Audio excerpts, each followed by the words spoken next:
everybody, and welcome to the Melanin Marvels. We are your hosts. My name is Adrian. I'm Anika. And I'm Divi.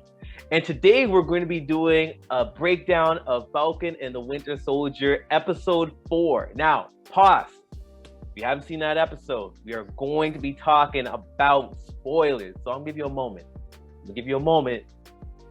And let's dive into it. So, with all the themes that we caught throughout this episode, we wanted to explore some of the highlights and messages that we caught throughout watching this intense and dark episode.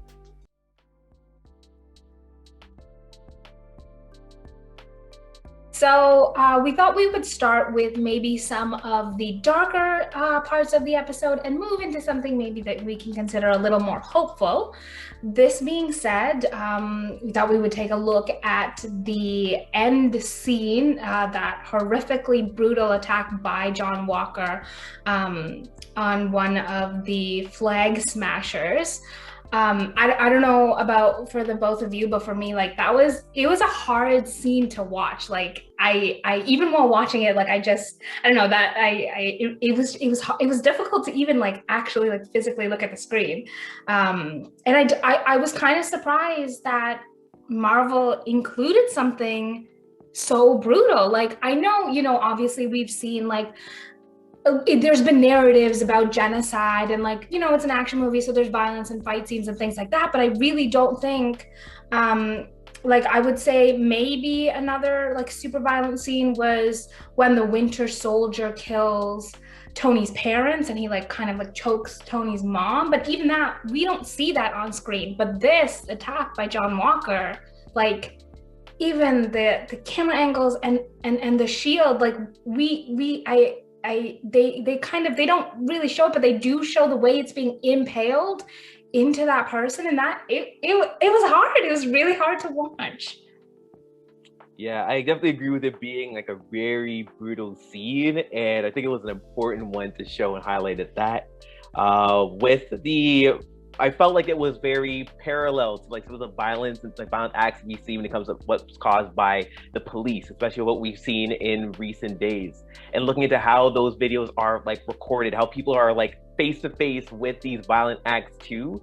For Marvel to intentionally sort of have that showcase and have the viewers sort of seeing these different camera angles and also having the people in the background recording as well is very in times of what's happening right now, what we're all observing. That when it comes to the symbolism of it as well, and I'm really interested in the follow-up in the next episode too, when it comes to how is the world going to react in seeing Captain America do something so brutal. Will it be the case where it's going to be excused? Is it going to be divisive? And I think depending on where they go, I think they have opportunity to have a really good narrative as to the consequences of like brutal violence that's done when it comes to power, and also who gets permission to have these sort of violent acts without consequences. And I think it's also a really interesting parallel to what we saw with Sam earlier on, where the police stopped him for just yelling, and those consequences too. And if John Walker comes out without anything happening, I think there's something big there. So I'm really interested in how the next episode is going to play out. I think another opportunity or piece there too is in the way that John enacts this violence on the flag smasher. I think it gives us a sneak preview of the person behind John Walker as well, and him talking about some of the brutal acts they did in Afghanistan. We're seeing like a symbol or a piece there as to what was enacted that we didn't have an opportunity to see as viewers enacted in the last pieces of these episodes too, and some of the things that brutal violence that victims of war may face, as well as folks who face police brutality as well. I really like that you said that, because I think it's true. I mean, they allude to what they did, when they like during the war, but we obviously don't get to see that. And I don't know if this is any indication. I think it just makes him all the more like of a scarier person, because I don't know, someone that can do that, like someone that's capable of doing that and being okay with that. I don't know. It's terrifying. It honestly is. Especially from the beginning, like we know Cap, like Steve, to just have his shield and he fights clean, but John, fights dirty. Like he has the shield, yes, but he always has his gun out too. Yeah. Like Steve doesn't believe in like fighting dirty. And John's throwing of the shield, it's so boring. Like when Steve did it, it was like ricocheting off of different things, like killing two birds with one stone type of thing. But with John, it's just like he throws it, it comes back. He throws it, it comes back. It's like you're playing with a boomerang. No swag at all. None at all. Yeah, a basic bitch. We have one example though where I think he finesses, and that was the first time you see him throw that shield when they're on top of the truck. I think it's maybe the third episode. Okay. Second episode, and then Lamar falls off the truck and he throws it to catch him. That was sick. I'm gonna give him his flowers. That was Chance. Yo, call him Chance the rapper because he nailed it. Oh my gosh. He nailed it. Still, overall, still a basic bitch. Don't say that. Don't say that. Get him a frappuccino. Jeez. And one last point I wanted to sort of bring up is that with the sort of brutality that was shown in this episode, it's also important for us to highlight the like racialized bodies have been brutalized as well in today's society, and how accessible those sort of images and depictions have been. And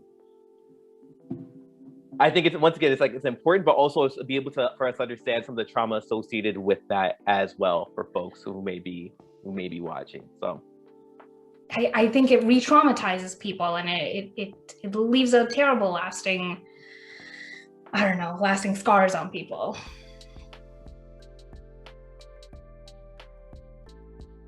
Another important part of the scene that we're talking about relates to an overarching theme throughout the series, actually, which comes to sort of fragile masculinity that John portrays throughout our time getting to know him in the series.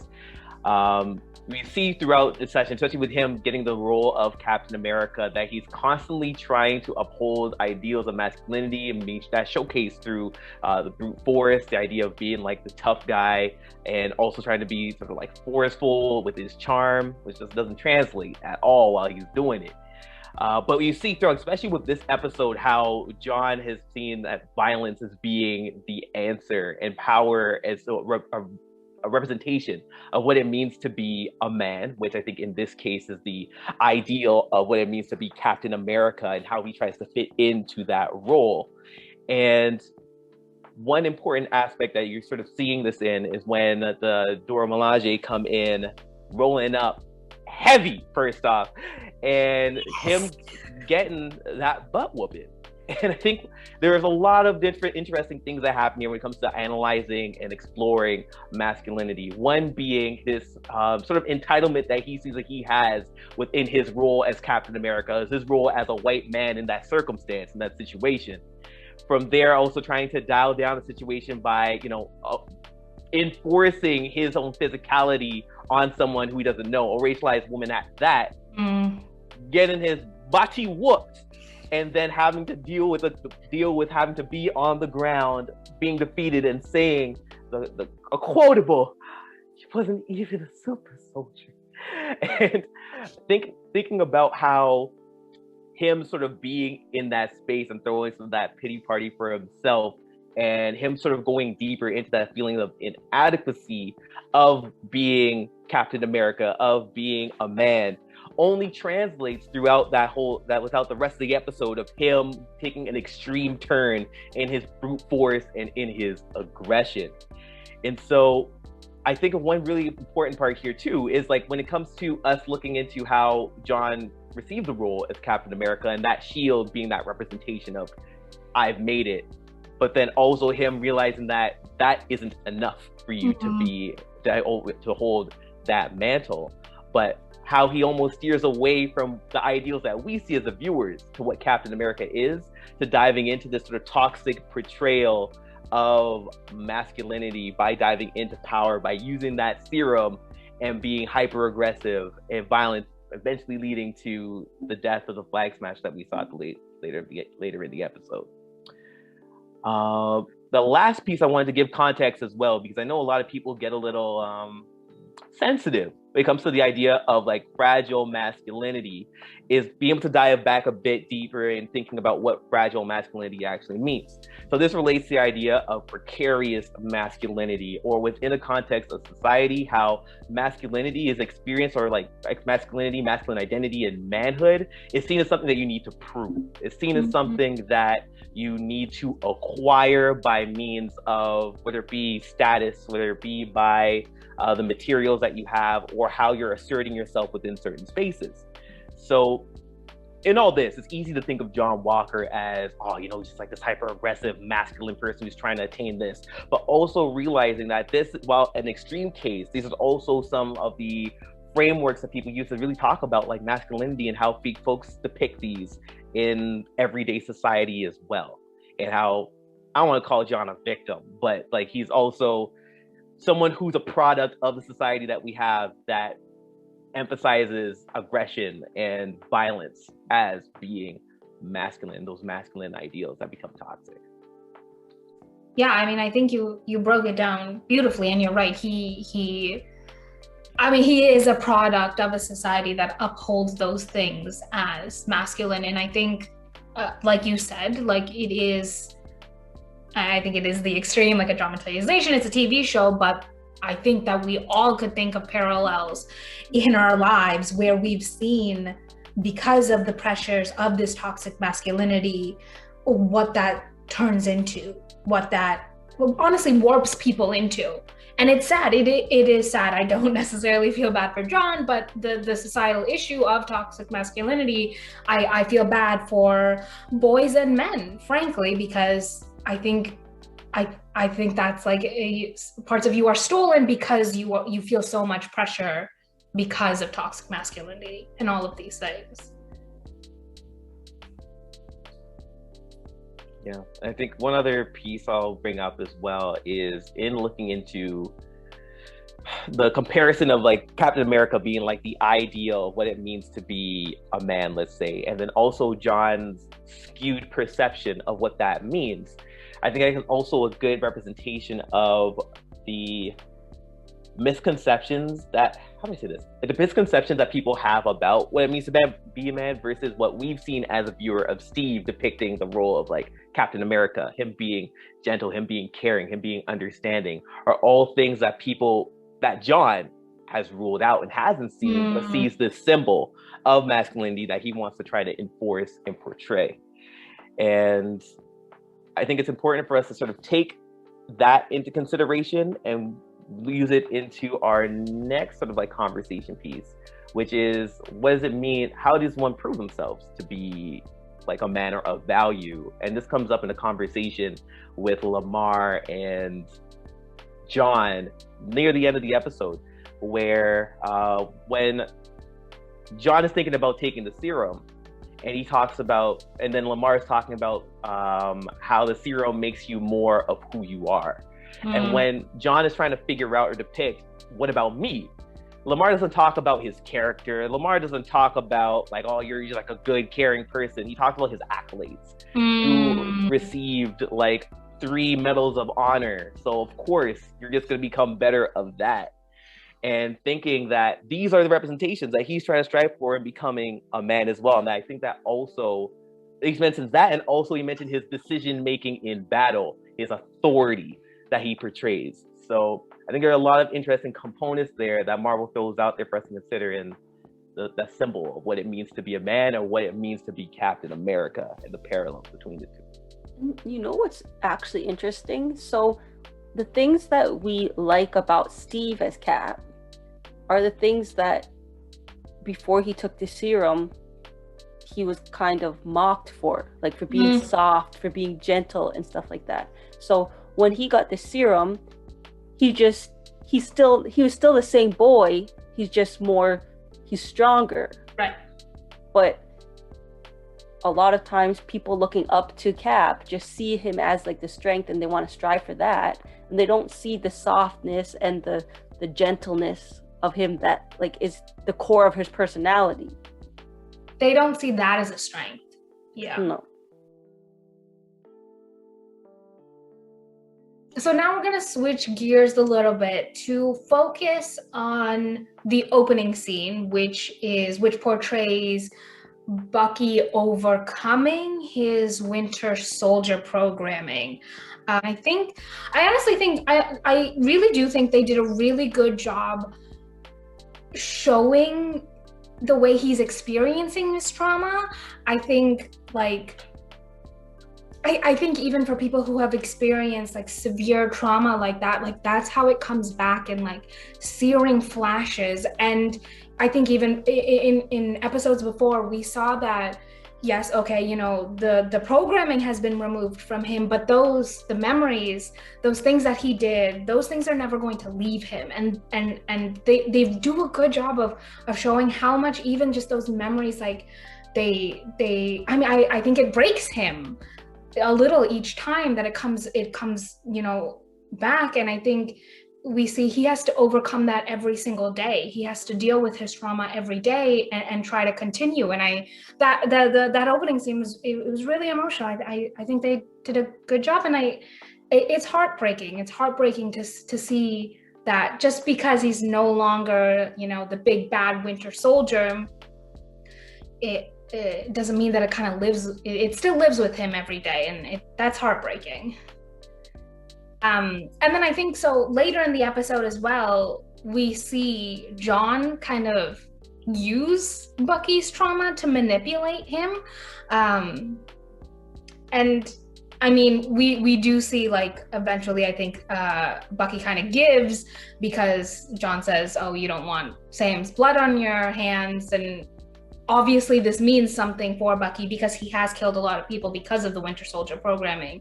And I think these are like, even in that, Bucky is trying to overcome and try to understand like where his place is, who he is, and like act upon that. And I think for John to use that is completely disgusting, I think. I think the one thing I really appreciate, the thing is, and us as a group had this conversation about like John Walker, and I think the man's trash, but I really like the character because he acts as like a great, and even in this case, in talking about trauma, even connecting with masculinity, he acts as like a great parallel or a great comparison with Bucky, where they're both thinking about or both dealing with their own trauma when it comes to violence and it comes to war. And you see them take different approaches and how they deal with that trauma. You have Bucky, as mentioned earlier, where he's sat down to deal with those words that trigger such trauma for him, and you see him cry, you see him tear up, things that you don't associate with masculinity. And you compare that with John Walker, who in the episode, same conversation with Lamar, he says 3 badges of excellence to make sure I never forget the worst day of my life. So using these accolades and accomplishments to bury down the trauma that he faced in what he's seen in Afghanistan, and how each of those approaches have led to where each of these characters are right now. From Bucky still dealing with it, still taking the steps forward. And I also love that about the show as well, where Bucky is taking the steps to reconcile and to heal, while John has buried it down, and you're seeing how those extremes manifest throughout, while they both have taken the serum at that. So I think all of those act as really interesting comparisons. It's the importance of dealing with your trauma, dealing with your pain, and how that relates or connects to masculinity with these two characters. You know, you're right. I think it was important for them to show how these two different characters deal with this, because, you know, I think we can obviously, Bucky's going through a really hard time, but I think he is on a path, maybe not to overcoming, but to like at least be okay with himself. Whereas John is clearly not on that path. I don't think he even considers unpacking the things that he's been a part of, that has happened to him, and we see that manifests in like unspeakable ways. Yeah.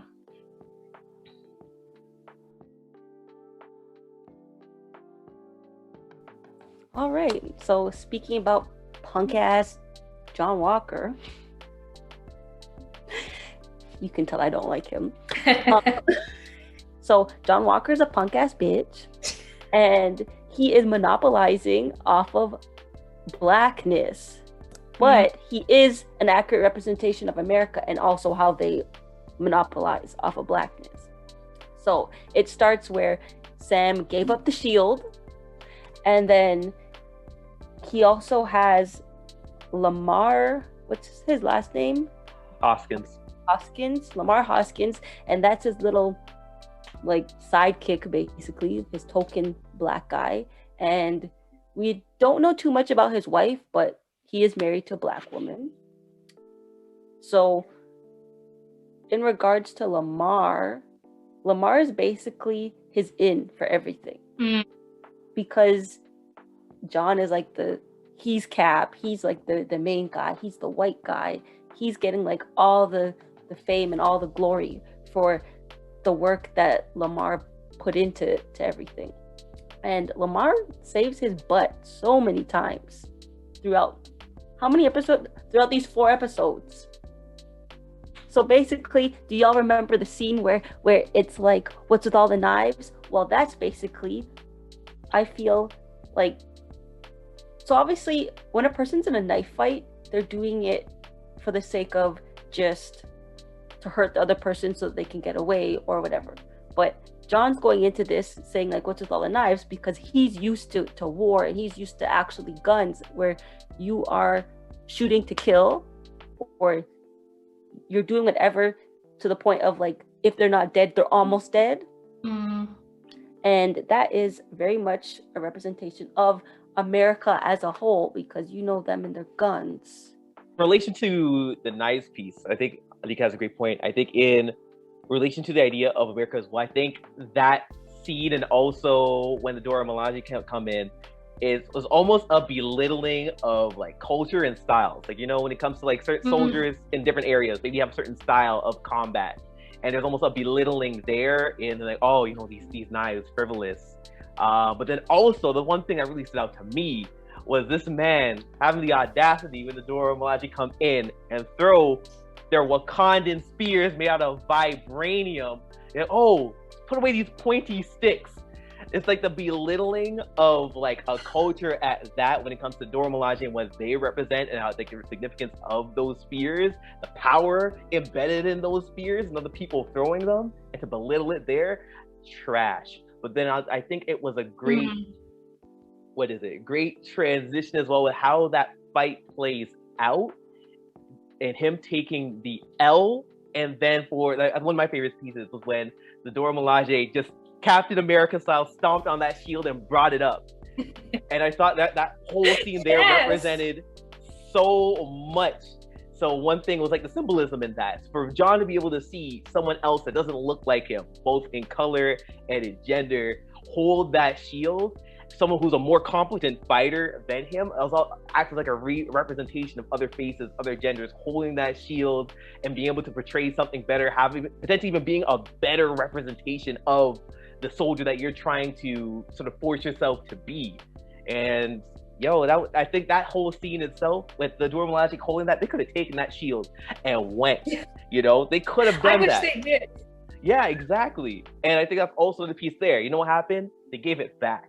And I think there's a certain piece there in how like people of color, Black folks, building America to what it is, and also for someone who's of color, who's faced the struggle, to be able to hold that symbol and be a better representation than this entitled dumbass known as John Walker. So, and the other piece I thought was really cool with that was like the idea of like who is worthy to hold the shield, and John seeing this. And I thought that scene was very representative of what that scene where Captain America gets Thor's hammer in Endgame, and we all see that, oh wow, Captain is worthy of wielding this, and everyone's shocked. And then John being able to see someone else holding this shield as well, you know, hopefully, you know, foreshadowing to another Black individual who's going to be holding that shield later. But we'll see about that, how that one goes down. I feel like John's view of the Dora Milaje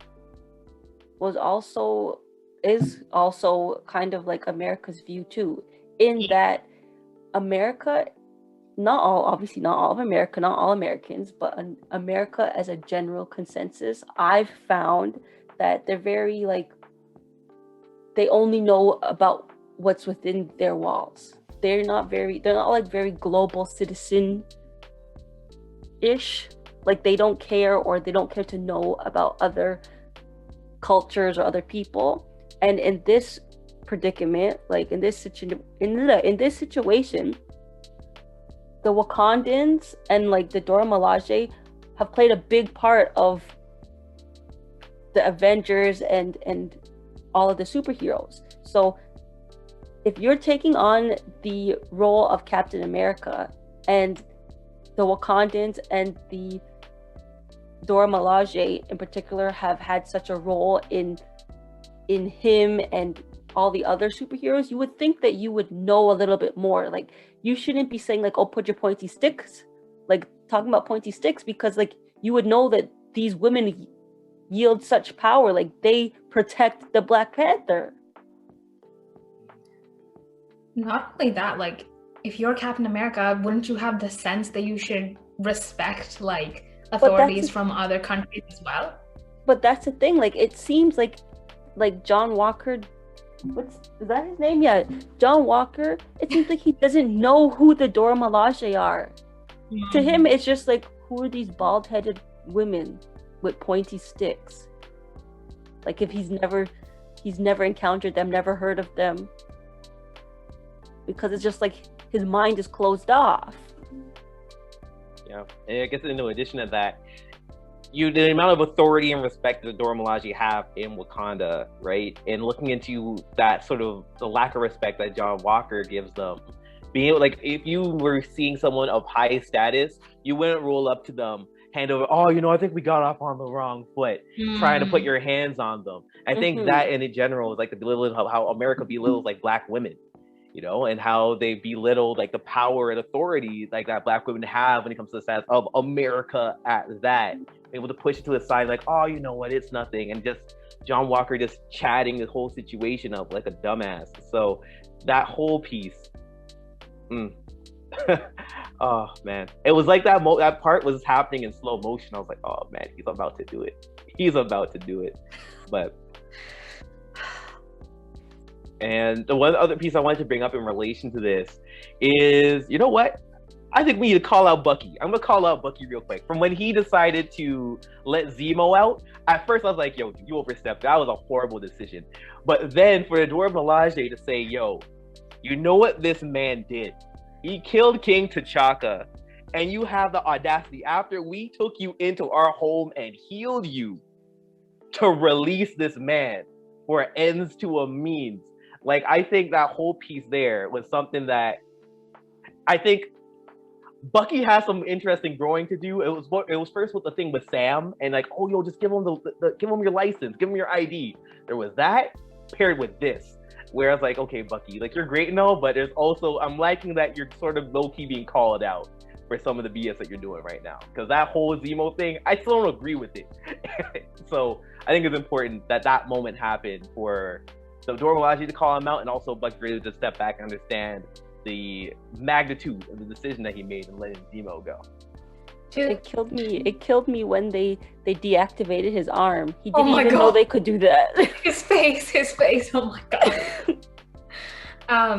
But yeah, two things. That the situation when the cops surround Sam and Bucky says, oh, just give him your ID or whatever.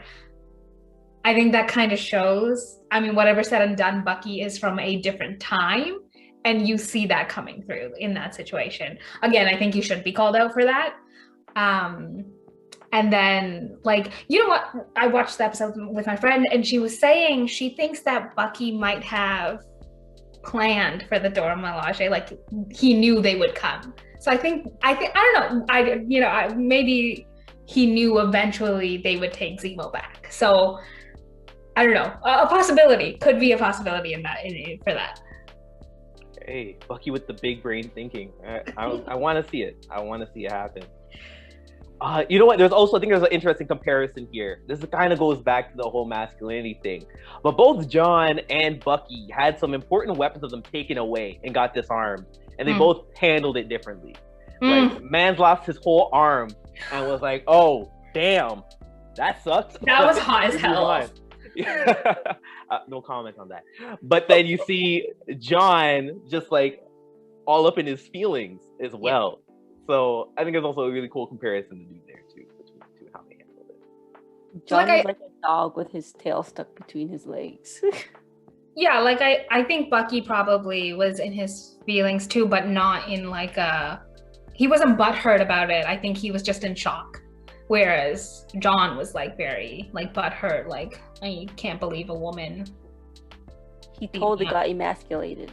Yeah, exactly. He felt like he totally got emasculated. My thing is, you're married to a black woman. How are you, like, how do you have these feelings? I think there are a lot of white men that are married to black women and women of color and think that, honestly, I think that they think that that gives them a pass to treat all black women and women of color terribly and to look down upon. I think it's like... Is this how he treats his wife? Like, John, what would your wife say? I think it's like a mix of the patriarchy and a mix of racism. You know, we're talking about intersectionality here, but like, I think he thinks, I think they're like him completely disregarding the authority of the Dora Milaje. Like I would assume the way he treats his wife, it's probably like a lower level of that, like tears. Like I don't think, I'm sure he undermines her all the time. Because I hope we get to see something. I hope we get to see more of his wife. I honestly doubt. I don't think they will. I think she was meant to be like in his story. I think we see a lot of black people supporting him, but that's all that they are. I don't think, and I think that's because that's the role that they play in his life. And I mean, it's disgusting, and we know that. But yeah. So we are going to talk about hope, which I think, honestly, I think it was a major theme of the episode. I think they have kind of been dancing around the topic of who represents hope in the entire season, but I think in this episode, it really kind of, it was at the forefront of the episode, and I think it was threaded nicely throughout the episode. Now, who represents hope in this episode or in the series or in the MCU right now? I think we have to talk about Carly Morgenthau. So her whole thing is, she says a really nice quote. We are after all simply one people, one world, so live accordingly. So she's fighting for people who were displaced after the 5-year blip. So during the 5-year blip, you know, borders weren't really a thing. So everybody, you know, was coming from all around the world to help each other and kind of lived as one people trying to get through, you know, this traumatic event. And then after the blip, the half of the population came back, the old structures of power were still in place. So, I mean, I would assume that it's very much like our world in which wealthy white people are in positions of privilege and power. And so because of that, people who were coming, you know, were crossing borders and helping out, they are displaced again. And I'm gonna be honest, I think that Carly, like, I understand her cause. I understand what she's doing, and I understand what she's fighting for all those people who are displaced and disregarded. And I mean, honestly and truly, I think the institutions and structures and powers that be in our current world, I think they need to be broken down. We know that they were built and they are for white people, and I don't see any other way besides them being deconstructed completely and building for a world that includes and supports all of us. So now, this being said, so also in the episode, you know, so like within the Flag Smashers, Carly is like this representation of hope for them, right? Like she's the one fighting for them, for their cause, for their safety. So that's what she is for them. And I think she makes a comment to Sam about the shield. And I think this is really important to talk about, because her whole thing, like, you know, she tells Sam, like, she's not looking to like kill Sam or Bucky or any of that. Her problem is with the shield because it does not represent her and all these displaced people. And I think this is true in a number of ways. First, I think it's important that we talk about Steve and him as Captain America and the shield. I mean, you know, like, I love like our Captain America, so Steve Rogers. I think what he did with the shield was amazing, and the person who he was, that in his actions transcended borders. He truly cared for people and for doing what's right. This being said, I think he is very representative of like the well-meaning white person where they think everything will be okay. But I think that's and no shade to Steve Rogers. Again, I think he was an amazing hero and person, but I think he is able to be naive about that hope and be like, we're all going to be okay, because the world, whatever said and done in the time he grew up in and even till now, the world was made for people like him, for white people. The structures in which we live in, everything is to support and bring them up. So for him to say, oh, everything's going to be great and I stand for hope and everything in America, I think that's reflective of just a well-meaning, naive white person. They, like, their naivete, I think, allows them to be hopeful about these situations. And then obviously now, I think throughout the series, we're obviously focusing, like, I think Carly's directing her like frustrations against John, who now holds the shield, which I do think is a very different thing than Steve holding the shield, because I do think Steve meant, like, he meant well and he stood for hope. And while I do think it's naive, I understand where he's coming from. John, on the other hand, I mean, within the last 4 to 5 decades, we've been having real conversations about race and race-based trauma, and John lives in that world. So for him to pretend that he is somehow this representation of hope or he deserves the shield, like, I think he's making a choice to ignore all these people who are displaced, all the trauma they're facing. He's making the choice to ignore that whatever said and done, all his success has come on the backs of Black people. And so I think, like, him holding the shield, it's definitely different from Steve, and I see Carly's anger towards that, because he's making a choice, as I think many white people in this world currently do, when they willfully ignore the situations and realities of BIPOC people.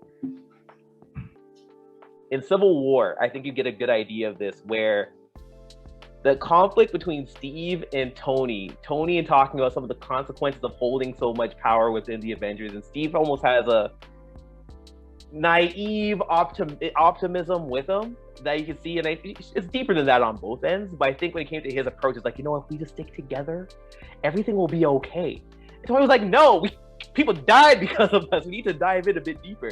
So I think that's one example, and I think it's important as well for us to sort of highlight there, while he represents some aspect or depiction of the shield, how it's on one end, on like the golden era, quotes, because, you know, problems at that era as well. Right. Well, how well it translates to modern society and who represents that hope. So, I mean, we're talking about hope, and I think we have to talk about Sam as a representation of hope. A realistic one, and I think transitioning kind of from Carly's fight, and Sam says it beautifully, I agree with your fight, I just can't get with the way you're fighting it. Right. So, as Divi mentioned before to us off camera, she thinks that Sam's superpower is counseling. So in the social service field, we call the approach that Sam takes as trauma-informed care. So what trauma-informed care is when you assume that everybody has trauma and you treat them as such. So you treat, like, you're tender with them. You basically assume that the reasons behind things that they do is because they have experienced trauma to make them act out in that way. So Sam, identifies and like he connects with Carly on a personal level. And it was going well until what's his face came in. When he goes to speak to Carly, he's trying to bring everybody together so that they can solve the problem and not be at odds with each other. And he understands where she's coming from and the reasonings behind why she's doing what she's doing. Sam brings his experience of obviously living as a Black man in America, and he brings that to the experience in a way that Steve never could, and obviously John can't. And I feel like Carly's racially ambiguous, so I feel like she is kind of getting that oppression too, because people don't know how to identify her. And especially in America, everything is about what box do you fall into. So Sam was vulnerable with Carly, and their interaction was going well without it seeming like an interrogation, but John messed everything up by coming in, guns a-blazing. But yeah, it's a conversation that had its give and take, and he gave her parts of his story as well as taking from hers, so it was an equal exchange. And it felt like two friends just being vulnerable with each other, and not like that he was just trying to get something out of her. Yeah, I think too, like Sam's coming from a place that's like grounded in love. He's not trying to interrogate her. He's not trying to criminalize her. He's not trying to demonize her. He's going there to try to work it out, like you said. And I think that's important because if we're looking at him as a representation of hope, shouldn't it be grounded in love as opposed to bravado and brutality? I think honestly, I think that scene was so powerful because of what Sam was doing with his like superpower counseling. But yeah. Also, to bring it back to what I had said earlier about Steve and like his softness and what makes him a good cap, well, Sam has that same thing. Like Sam cares, like Sam is trying to do the best for his sister and get her what she needs to recuperate from after the blip and all of that with the boat. But you don't really see that with John at all. Yeah, I think too, like you said, like Sam does have like that, you know, he's caring and loving like Steve. I think the major difference is that he's grounded in a more realistic experience of racialized people. Like he's not as naive as Steve because of his experience as a Black man in America. So I think also the time difference too. Like times are different when before the ice. Right, yeah. And I mean, back then, again, like, you know, we understand Steve's naivete, but I think that's why Sam kind of is a real representation of hope. And then how he reacted to nobody telling him about Isaiah in episode 2 or 3. Yeah. Like that shows very much a part of his personality, shows what type of man he is.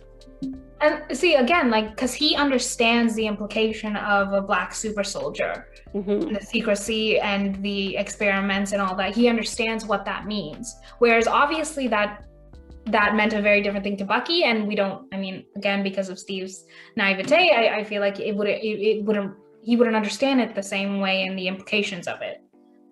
But I think Sam is grounded in a reality that is more relatable and people that will actually help people. I think there are a lot of parallels of him like seeing the consequences of the blip as a racialized person as well. And I think the idea of how post blip, how his sister has having issues like when it comes to like the resources and stuff, and some of the barriers that are faced with her that we saw within episode 2 as well, comes to the system providing those barriers. A parallel with Carly and what she's experiencing, but on a global scale. There's like a really like it hits home for Sam as well, being able to see the consequences where he is at as well. So I think, and the fact that Carly and his sister were able to have that conversation over the phone as well, I think it was one that's a connection that I don't think anyone saw coming. But even in reflecting of this, it's very clear why they would make that sort of connection outside of Carly hitting Sam where it hurts. But there's a lot of parallels between these two characters that exist. Yes. Yeah. Okay, so I hope everyone enjoyed our discussion on episode 4 of The Falcon and the Winter Soldier. There was a lot to unpack there. Let us know your thoughts on the themes that we hit, maybe themes that were important to you that we didn't. Let us know your thoughts in the comments, and thanks for watching, everyone. Interested in continuing the conversation? Feel free to add us on @the Melanin Marvels on Instagram.